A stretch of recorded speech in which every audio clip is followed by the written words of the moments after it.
Hello and welcome to the beautiful game on a Monday morning. There's quite a lot we're going to talk about this morning. We'll get to Europe. We'll talk about the Carabao Cup finals, as it were.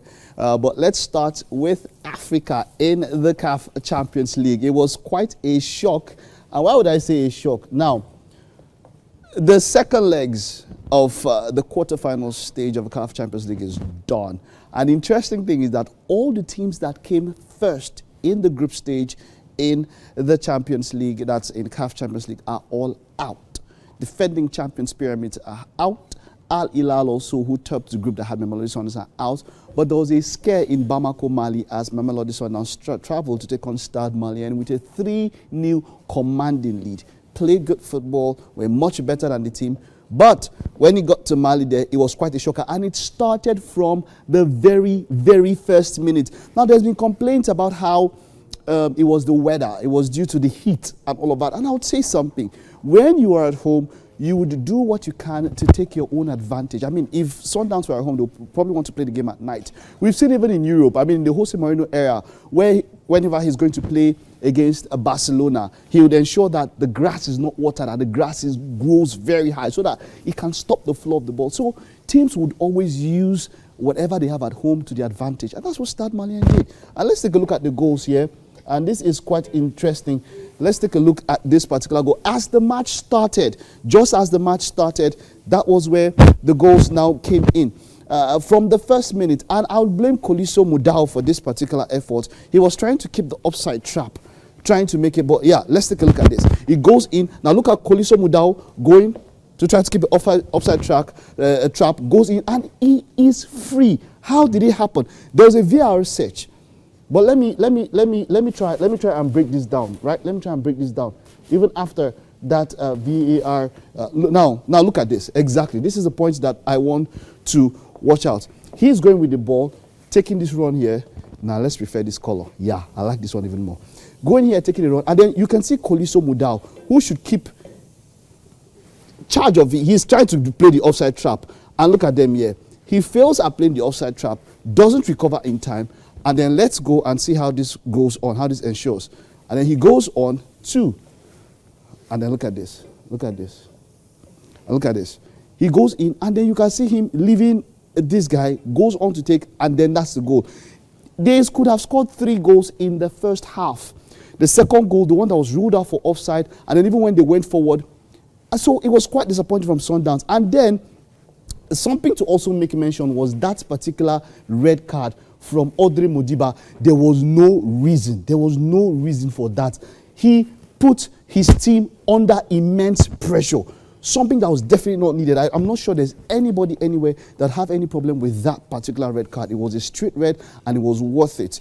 Let's take a look at it now. I think this is the point where that red card comes in.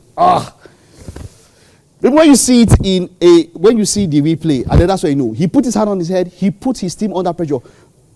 Audrey Modiba could have been the reason Mamelodi Sundowns leave the Champions League at this particular stage. There was no excuse for that particular attack. It was too high, studs up, right almost to the knee of this particular player.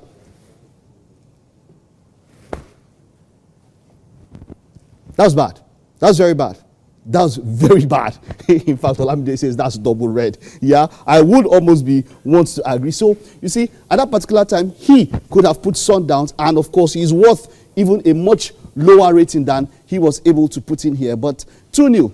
2-0 for them. 2-0 for them. Let's take a look at how they performed. Nkeng was the one with that particular goal for them. Koulibaly, I want to give a shout out to the Stade Malien side. Traoré, Manjan with that second goal.